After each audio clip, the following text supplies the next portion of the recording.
Hello everyone, in this video I will tell you about the Mafia 2 black screen problem.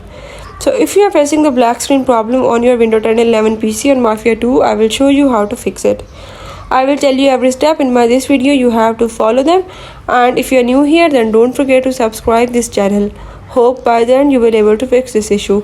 Now let's watch it.